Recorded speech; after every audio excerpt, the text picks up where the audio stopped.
स्वागत है आप सभी का मेरे YouTube चैनल पे। मेरा नाम मोहम्मद उबैद और ये basics of structural analysis series की पहली वीडियो है। और आज की इस वीडियो में हम बात करने वाले हैं structural analysis in civil engineering. मतलब स्ट्रक्चरल एनालिसिस का हमें सिविल इंजीनियरिंग में कहाँ पर ज़रूरत पड़ती है, कहाँ पर इसका यूज़ होता है। उसके बाद हम बात करेंगे कि what is a structure and need of A structure. मतलब स्ट्रक्चर होता क्या है और उसकी ज़रूरत क्यों पड़ती है, स्ट्रक्चर हम क्यों बनाते हैं, कोई भी स्ट्रक्चर हम क्यों बनाते हैं। उसके आगे हम डिस्कस करेंगे what is analysis and need of analysis. और फाइनली हम डिस्कस करेंगे what is structural analysis which is a combination of structure and analysis. अगर आप इस टॉपिक को बहुत अच्छे से समझना चाहते हैं तो प्लीज़ इस वीडियो को लास्ट तक देखें। और अगर आपको ये वीडियो पसंद आए तो वीडियो को लाइक करें और चैनल को सब्सक्राइब करें और बेल आइकन दबाएं। और अगर आपको इस वीडियो से रिलेटेड किसी भी चीज़ को लेकर कोई भी क्वेश्चन है, कोई भी आपको प्रॉब्लम हो तो उसको प्लीज़ कमेंट करें and I will try to solve all your problems as soon as possible. तो आइए वीडियो शुरू करते हैं। बेसिक्स ऑफ स्ट्रक्चर एनालिसिस में स्ट्रक्चर एनालिसिस को पहले हम समझने की कोशिश करते हैं कि स्ट्रक्चर एनालिसिस कहाँ यूज़ होता है और इसकी ज़रूरत कहाँ पड़ती है। तो किसी भी बिल्डिंग को अगर कोई ओनर या कोई कस्टमर या कोई कॉन्ट्रैक्टर कंस्ट्रक्ट कराना चाहता है तो सबसे पहले वो अपने उसके माइंड में एक प्लान होता है कि उसकी बिल्डिंग में कितने फ्लोर चाहिए, उसे जो भी उसकी रिक्वायरमेंट होती है उसके हिसाब से। तो कोई भी ओनर होगा उसके माइंड में एक प्लान होता है कि भाई मुझे इतने फ्लोर चाहिए, इतनी इसके अंदर कमरे चाहिए, इतना जो भी उसकी रिक्वायरमेंट हो सकती है। तो उस प्लान को लेकर के, उस आइडिया को लेकर के वो जाता है आर्किटेक्ट के पास, ठीक है। और वो आर्किटेक्ट के साथ अपने इस आइडिया को डिस्कस करता है। अब इस आइडिया को लेकर के आर्किटेक्ट एक प्लान उसको तैयार करके देता है, ठीक है। अब यहाँ तक बात हो गई प्लान की। अब जब प्लान बन जाता है तो उसके बाद आर्किटेक्ट भी या फिर ओनर, आर्किटेक्ट या ओनर, इन दोनों में से कोई एक कांटेक्ट कर सकता है स्ट्रक्चरल डिज़ाइनर को।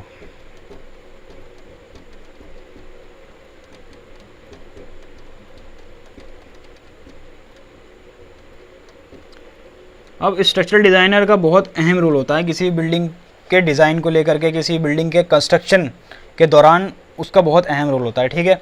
अब स्ट्रक्चरल डिज़ाइनर क्या करता है? स्ट्रक्चरल डिज़ाइनर जो सबसे पहला काम करता है वो ये करता है कि स्ट्रक्चरल एनालिसिस करता है। वो सबसे इम्पोर्टेंट जो उसका काम होता है वो स्ट्रक्चरल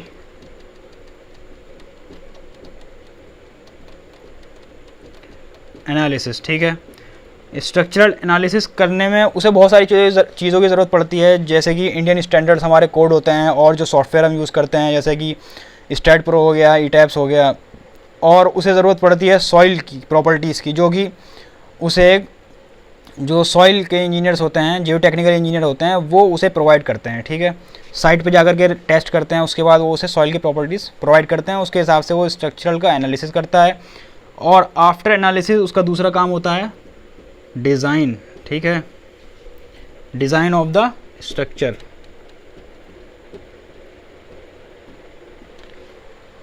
अब डिज़ाइन स्ट्रक्चर के डिज़ाइन होने के बाद काम शुरू होता है कंस्ट्रक्शन का। अब कंस्ट्रक्शन का जब काम चल रहा होता है तो उसके दौरान भी कई सारे प्रैक्टिकल इशू आते हैं। हो सकता है ड्राइंग में कुछ मिसिंग हो जो उसने डिज़ाइन की ड्राइंग बनाकर दी है स्ट्रक्चरल डिज़ाइनर ने, या फिर कोई प्रैक्टिकल इशू डेवलप हो गया है साइट के ऊपर, तो उसमें भी स्ट्रक्चरल डिज़ाइनर जाकर के वहाँ पर कंसल्ट करता है। उन जो भी वहाँ पर साइट पे वर्कर होते हैं, साइट इंजीनियर होते हैं, उनको भी कंसल्ट कर सकता है वो जाकर के, ठीक है। तो लास्ट स्टेप जो होता है डिज़ाइन के बाद वो होता है आपका कंस्ट्रक्शन का। ये एक प्रोसेस होता है किसी बिल्डिंग के कंस्ट्रक्शन से रिलेटेड, ठीक है। अब हमें हमारा जो मेन टॉपिक है इस सीरीज़ का वो है स्ट्रक्चरल एनालिसिस।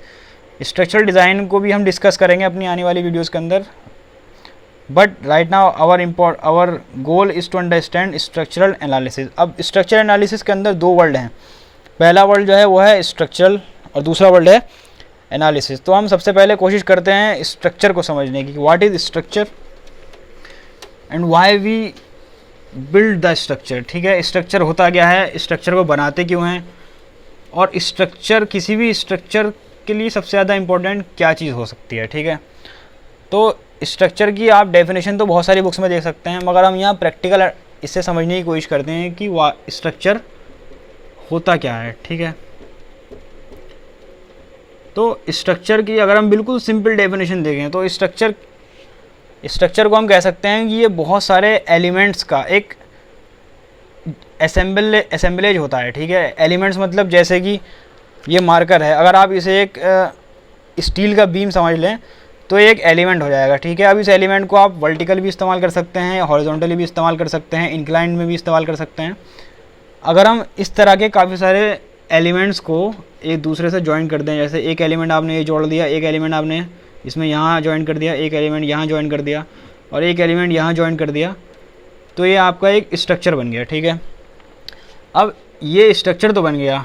अब स्ट्रक्चर का यूज़ क्यों करते हैं? कोई भी बिल्डिंग है, बिल्डिंग को हम बनाते हैं, उसके अंदर उसके ऑक्यूपेंट्स रहते हैं, मतलब उसके अंदर रूम होंगे, रूम के अंदर जो पीपल वहाँ रह रहे हैं उनका कुछ लोड होता है, या जो भी उस बिल्डिंग के अंदर सामान रखा हुआ है, या ये स्ट्रक्चर अगर हम देख लें, अगर आप इस स्ट्रक्चर के ऊपर यहाँ से कोई लोड लगाते हैं, ठीक है, तो स्ट्रक्चर क्या करता है? उस लोड को रेजिस्ट करता है। तो स्ट्रक्चर का जो मेन काम होता है वो होता है to resist the load,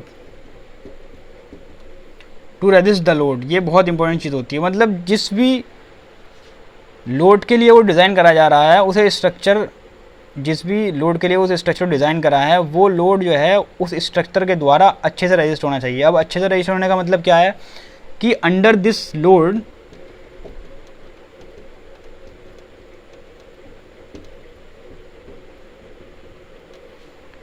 structure जो है आपका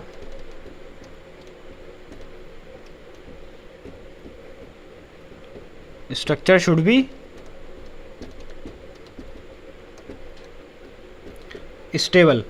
ये जो कंडीशन है स्ट्रक्चर शुड बी स्टेबल, ये बहुत इंपॉर्टेंट है। ठीक है, आपने स्ट्रक्चर बना दिया और स्ट्रक्चर के ऊपर कुछ लोड लग रहे हैं, जैसे कि यहाँ से एक लोड पी लग रहा है। अब इस लोडिंग कंडीशन के अंडर में स्ट्रक्चर जो है वो स्टेबल होना चाहिए। ठीक है, ये बहुत इंपॉर्टेंट कंडीशन है। Structure should be stable under the loading condition for which it is designed. तो ये तो हमने समझ लिया कि स्ट्रक्चर क्या होता है। Structure is an assemblage of different types of element which can resist the load, and while resisting the load the structure should be stable होना चाहिए स्ट्रक्चर। अब आप यहाँ तक हमने समझ लिया कि स्ट्रक्चर हम क्यों बनाते हैं और स्ट्रक्चर के लिए सबसे इंपॉर्टेंट कंडीशन क्या होती है। ठीक है, अब स्ट्रक्चर के बाद हम आते हैं एनालिसिस के ऊपर। एनालिसिस किसी भी स्ट्रक्चर का हम क्यों करते हैं, ठीक है, और एनालिसिस होता क्या है। तो एनालिसिस को समझने के लिए हम एक बहुत सिंपल एग्जाम्पल लेंगे, जो कि है एक इलेक्ट्रिक पोल का। इलेक्ट्रिक पोल मतलब जो बिजली के खंभे होते हैं, अगर हम उसे देखें तो ये मान लीजिए ये आपका जो है एक ग्राउंड लेवल है। ठीक है, ग्राउंड लेवल GL है, और यहाँ पे एक इलेक्ट्रिक पोल आपने यहाँ पर इलेक्ट्रिक पोल लगा हुआ है। ठीक है, ये यहाँ फिक्स्ड होगा। तो ये इलेक्ट्रिक पोल का एग्जाम्पल हम लेते हैं। अब स्ट्रक्चर तो ये हो गया है, ठीक है, वर्टिकल एक एलिमेंट है, वर्टिकल इलेक्ट्रिक पोल एक लगा हुआ है। अब इस इलेक्ट्रिक पोल के अंदर आप एज्यूम करिए कि यहाँ से कोई इस पर इस तरह से लोड लग रहा है। ठीक है, अब हमने क्या कहा था कि स्ट्रक्चर जो बनाते हैं हम लोड रेजिस्ट करने के लिए बनाते हैं। ठीक है, उस लोड के जब वो लोड लगेगा उस लोडिंग कंडीशन के अंडर में स्ट्रक्चर जो है स्टेबल होना चाहिए। मतलब स्टेबल मतलब वो अपनी जगह से ज़्यादा शेप ना चेंज हो उसका, या फिर वो अपनी जगह से ज़्यादा दूसरी जगह ना चले जाए थोड़ा उसका शेप चेंज होने की वजह से। और भी बहुत सारी चीज़ें आती हैं स्टेबिलिटी के अंदर। स्ट्रक्चर जो है अपनी जगह से ज़्यादा मूव ना करे, तो बहुत सारी चीज़ें होती हैं, उसी को हम डिस्कस करते हैं स्ट्रक्चर एनालिसिस के अंदर। तो अगर हम बेसिक चीज़ देखें, अब यहाँ से आपने लोड लगा हुआ है, अब हो सकता है स्ट्रक्चर जो है आपका कुछ इस तरह से डिफ्लेक्ट हो जाए। ठीक है, ये आपका यहाँ से इस तरह से कुछ ये डिफ्लेक्ट हो गया, तो ये क्या है, इसका डिफ्लेक्टेड शेप है, डिफ्लेक्टेड शेप। ठीक है, अब ये अपने इस पॉइंट से इस पॉइंट तक, जो ये इस पॉइंट से इसका इनिशियल पॉइंट था, यहाँ मान लीजिए, या फिर आप इसका सेंटर ले लीजिए, यहाँ से सेंटर से इसके सेंटर तक जितना डिफ्लेक्ट हुआ, वो डिफ्लेक्शन आप कैसे निकालेंगे? वो डिफ्लेक्शन हम निकालते हैं स्ट्रक्चरल एनालिसिस के अंदर। ठीक है, तो स्ट्रक्चरल एनालिसिस का मतलब होता है जो भी आपने लोडिंग लगाई है उसकी वजह से जो भी उस स्ट्रक्चर के अंदर चेंजेस आ रहे हैं, हो सकता है वो ये डिफ्लेक्शन हो, या बहुत सारे टर्म हम अभी डिस्कस करेंगे, उन सब टर्म्स को निकालने का जो प्रोसेस होता है उसको हम बोलते हैं स्ट्रक्चरल एनालिसिस। अब इसको एक सिंपल तरीके से और हम समझ सकते हैं कि अगर हम इस स्ट्रक्चर को, ये जो हमने स्ट्रक्चर लिया है, अगर हम इस स्ट्रक्चर को एक सिस्टम मान लें, ठीक है, और कोई भी सिस्टम होता है, जैसे कि सिस्टम है, आप लैपटॉप हो गया, लैपटॉप के अंदर आप इनपुट देते हैं कीबोर्ड से और उसमें स्क्रीन पर आपको आउटपुट दिखता है। तो उसी के हिसाब से अगर हम देखें तो हम इसमें क्या देते हैं, इनपुट दिया हमने और हमें क्या मिलेगा, एक आउटपुट मिल जाएगा। तो अगर हम इस सिस्टम को एज ए स्ट्रक्चर कंसीडर करें कि ये जो हमारा सिस्टम है ये एक स्ट्रक्चर है, ठीक है, सिस्टम क्या है हमारा,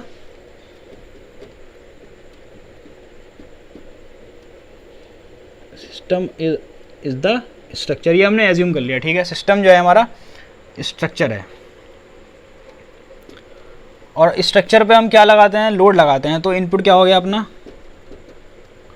लोड। अब लोड लग रहा है सिस्टम के ऊपर और सिस्टम का आउटपुट क्या होगा इस कंडीशन में, अगर हम देखें इस कंडीशन में क्या हो रहा है, डिफ्लेक्ट हो रहा है। तो आउटपुट को हम अगर देखेंगे स्ट्रक्चर एनालिसिस के अंदर, हम जो सिस्टम के आउटपुट होते हैं उन्हें बोलते हैं हम रेस्पॉन्स,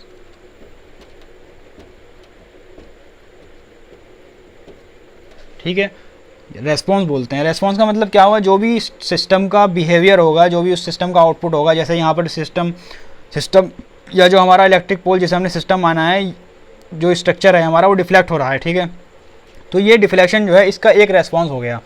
अब रेस्पॉन्स बहुत तरह के हो सकते हैं, ठीक है, तो रेस्पॉन्स को हम देखते हैं कि रेस्पॉन्स कितने तरह के होते हैं। रेस्पॉन्स बहुत तरह के हो सकते हैं। एक हम यहाँ पर सिर्फ जनरल रेस्पॉन्स लिखेंगे कि किसी भी स्ट्रक्चर के ऊपर अगर एक जनरल लोडिंग लग रही है तो उसमें क्या क्या आप उस स्ट्रक्चर के लिए निकाल सकते हैं स्ट्रक्चर एनालिसिस करके। तो पहला सबसे इंपॉर्टेंट जो रेस्पॉन्स होता है वो होता है आपका बेंडिंग मोमेंट।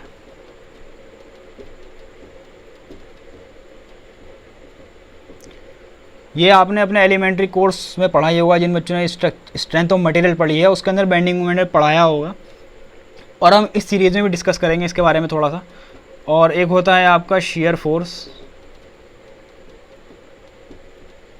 ये दोनों बहुत इंपॉर्टेंट हैं, डिज़ाइनिंग के लिए बहुत ज़्यादा इस्तेमाल किया जाता है इन सब का, ठीक है। और तीसरा आपका हो सकता है डिफ्लेक्शन। ये भी बहुत इंपॉर्टेंट है। डिफ्लेक्शन का इस्तेमाल हम चेक करने के लिए करते हैं कि हमारा जो स्ट्रक्चर है वो ज़्यादा डिफ्लेक्ट तो नहीं हो रहा, हमारा स्ट्रक्चर जो है ज़्यादा डिफ्लेक्ट तो नहीं हो रहा, जो कि कोड लिमिट से बाहर हो जा रहा है, जो हमारे इंडियन स्टैंडर्ड कोड हैं उनके हिसाब से डिफ्लेक्ट हो रहा है या नहीं हो रहा है, उनसे ज़्यादा हो जा रहा है तो हमें उसे दोबारा डिज़ाइन करना पड़ता है। और एक चौथा हमारा हो सकता है स्लोप। उसके बाद एक हमारा हो सकता है कि उस बीम के अंदर या उस कॉलम के अंदर या उस बिल्डिंग के अंदर कितना टॉर्जन हो रहा है, और बहुत सारे हो सकते हैं। एक एक्सियल फोर्स भी आपका हो सकता है, ठीक है। देयर में भी many other criterias, okay, but हम यहाँ पर जो डिस्कस करेंगे मेनली अभी इस सीरीज़ के अंदर वो एक इम्पॉर्टेंट क्राइटेरिया अलग और है, और उसे हम लिख लेते हैं यहाँ पर, वो है स्ट्रेस। स्ट्रेसेस भी बहुत इंपॉर्टेंट होते हैं। किसी भी बीम के अंदर कहाँ मैक्सिमम स्ट्रेस डेवलप हो रहा है, किसी भी कॉलम के अंदर कहाँ बेंडिंग स्ट्रेस डेवलप हो रहा है, कहाँ एक्सियल स्ट्रेस डेवलप हो रहा है, वो भी बहुत इंपॉर्टेंट होता है। तो आने वाली वीडियोस के अंदर हम इन सब टर्म्स को डिस्कस करेंगे बहुत डिटेल के अंदर, but right now we will discuss what is stress, okay, and why we confuse between stress and the external force. क्योंकि बहुत सारे बच्चे कंफ्यूज हो जाते हैं कि स्ट्रेस में और जो सिस्टम के ऊपर बाहर से फोर्स लग रही है उसमें क्या डिफरेंस होता है, ठीक है। और कई बार बच्चे इसमें भी कंफ्यूज हो जाते हैं कि पहले बॉडी के अंदर स्ट्रेस आता है या स्ट्रेन आता है। ये क्वेश्चन कई बार वाई पूछ लेते हैं कि भाई बताइए, आपने जो है एक कर्व बनाया है जो कि अक्सर स्ट्रेंथ ऑफ मटेरियल की लैब में आपको बाई टेस्टिंग बना करके दिखाते हैं किसी भी माइल्ड स्टील रॉड के ऊपर। यहाँ पर हम माइल्ड स्टील रॉड का कर्व नहीं लेंगे, कोई एक जनरल कर्व लेते हैं। ये आपका कर्व है स्ट्रेस और स्ट्रेन के बीच में, ठीक है। तो ये कर्व आगे भी बन सकता है अगर आप माइल्ड स्टील की बात करें, बट यहाँ पर हम जो ये लेंगे वो लेंगे सिर्फ कहाँ तक, इलास्टिक लिमिट तक। ठीक है, इलास्टिक लिमिट मतलब जहाँ तक ये जो है हुक्स लॉ को फॉलो करता है। हुक्स लॉ आप सबने पढ़ा ही होगा। ठीक है, जहाँ तक स्ट्रेन जो है प्रोपोर्शनल होता है स्ट्रेस के। अब यहाँ पर आप ये बात देख रहे होंगे कि स्ट्रेन को हमने बनाया है एक्स एक्सिस के ऊपर और वाई को हमने बनाया है, स्ट्रेस को बनाया है वाई एक्सिस के ऊपर। तो इस लाइन की अगर हम इक्वेशन निकालें तो इस लाइन की इक्वेशन कुछ इस फॉर्म में होगी, y is equal to F X. जो भी एक किसी भी फंक्शन की इक्वेशन होती है y is equal to F X के फॉर्म में होती है।